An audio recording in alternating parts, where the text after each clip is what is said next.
routine nga po pala kami. Guys, update ko na lang po kayo mamaya kasi po wala po kaming magawa. Mamaya na lang po yung night routine po kasi wala po kami. Update na lang namin po kayo mamaya pagka kakain na po kami kasi po hindi pa po kami kakain kasi po busog pa po kami. Update ko na lang po kayo mamaya. Bye-bye. 1 hour later. Mamimili po tayo ngayon ng mga dilata po sa kusina natin. Samahan niyo po ako.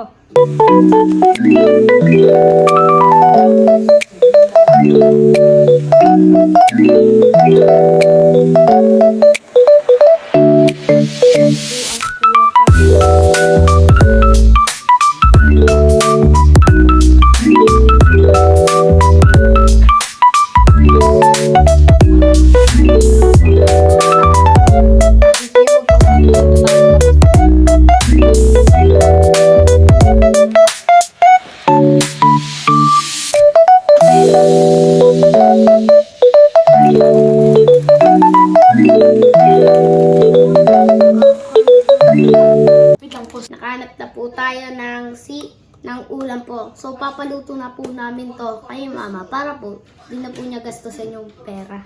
Palitan na po natin ito ng malaki. Kaso po, si ate po yung kukuha kasi po natatain na po ako. Gusto ko po yung ate po ni Kian. Ako na lang po yung magpapalit ng para ang ano namin. So, alam po tayo dito ng malaki. Malaki-laking meatloaf. Kung wala po, hindi yung iba na lang po.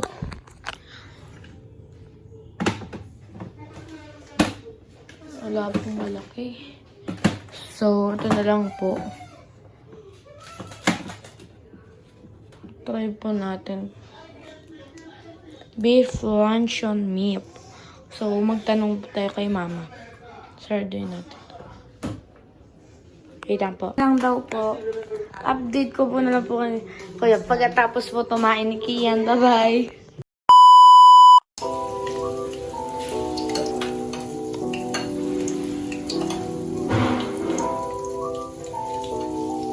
Tapos na po pala ako kumain. Yung ulam po namin ay niluluto na po ni mama. So, mag-wait lang po tayo ng ilang minutes o kahit ilang minutes po tayo maghihintay. So guys, tapos na po ang luto ng pagkain. Kukuha naman po tayo ng pagkain ngayon. Samahan niyo po kami.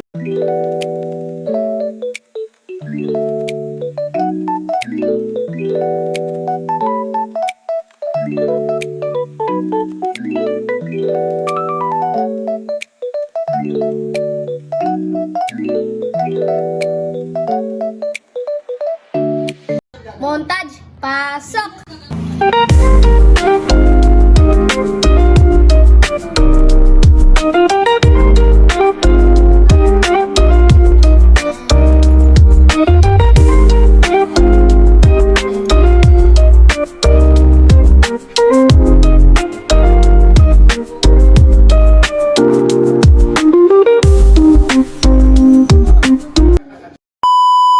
Kain na po tayo, time-lapse, pasok!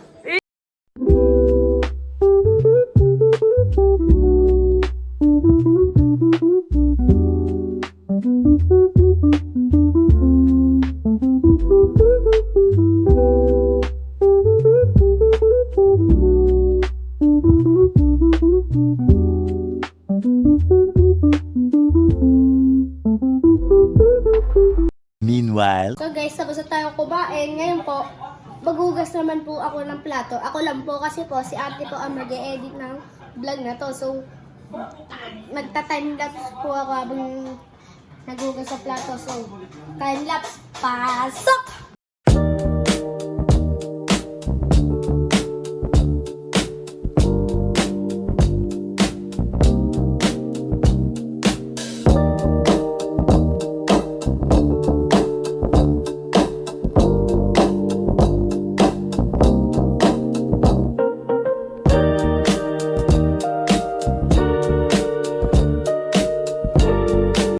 Meanwhile. So guys, yun na po. Dito na po nagtatapos ang ating vlog. Bukas po magbablog ulit po ako.